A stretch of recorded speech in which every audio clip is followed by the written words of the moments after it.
कहानी गोलू, दादी और शेरू की शरारत। गोलू गांव का एक नटखट बच्चा था। दिन भर खेलना, उछलना, कूदना और सवालों की झड़ी लगाना उसका काम था। उसकी दादी, जिन्हें सब अम्मा जी कहते थे, बहुत प्यारी और अनुभवी थीं। वे हर बात में एक सीख छुपाकर गोलू को समझाती थीं। गोलू के घर में एक पालतू कुत्ता था, शेरू। शेरू गोलू का सबसे अच्छा दोस्त था। गोलू जहां जाता, शेरू भी वहीं पहुंच जाता। खेत में, आंगन में, यहां तक कि स्कूल जाते समय भी शेरू उसके पीछे पीछे चलता। एक दिन सुबह दादी तुलसी में पानी डाल रही थीं। गोलू भागता हुआ आया और बोला, दादी चलो आज जंगल की ओर चलते हैं, बहुत मजा आएगा, शेरू भी खूब दौड़ेगा। दादी ने पहले मना किया, लेकिन गोलू की मासूम जिद और शेरू की हिलती हुई पूंछ देखकर मान गई। ठीक है बेटा, पर ध्यान रखना, शरारत मत करना। तीनों, गोलू, दादी और शेरू, जंगल की ओर निकल पड़े। रास्ते में गोलू तरह तरह के सवाल पूछता रहा। दादी ये पेड़ इतने ऊंचे कैसे होते हैं? दादी ये पक्षी कहाँ उड़ जाते हैं?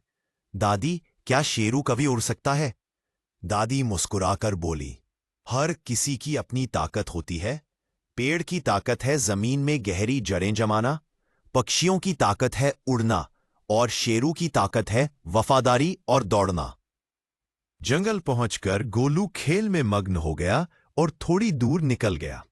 अचानक वह एक गहरे गड्ढे में गिर पड़ा।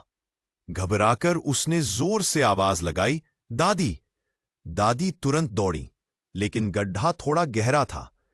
दादी ने पास की शाख नीचे डाली, पर गोलू पकड़ नहीं पाया। तभी शेरू जोर जोर से भौंकने लगा।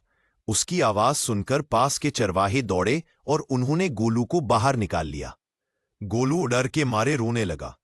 दादी ने उसे सीने से लगाया और बोली, देखा बेटा, बड़ों की बात मानना कितना जरूरी होता है। खेलने का मन था, लेकिन सावधानी भी जरूरी थी। शेरू खुशी से पूंछ हिलाता हुआ गोलू के पास आ गया, जैसे कह रहा हो, डर मत, मैं हमेशा तेरे साथ हूं। उस दिन गोलू ने मन ही मन ठान लिया कि आगे से दादी की बात मानेगा और शेरू की तरह वफादार और समझदार बनेगा। घर लौटते समय दादी ने हंसते हुए कहा, गोलू, आज तुम्हें समझ में आया ना कि दोस्ती और समझदारी दोनों कितनी जरूरी है?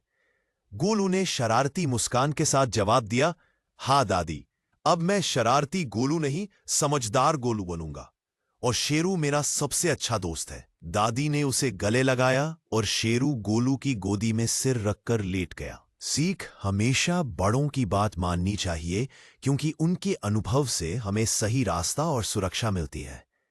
अगर आपको यह प्यारी कहानी पसंद आई हो तो वीडियो को लाइक और कमेंट करना ना भूलें, और हमारे channel MK wonder nest Galaxy को सब्सक्राइब जरूर करें।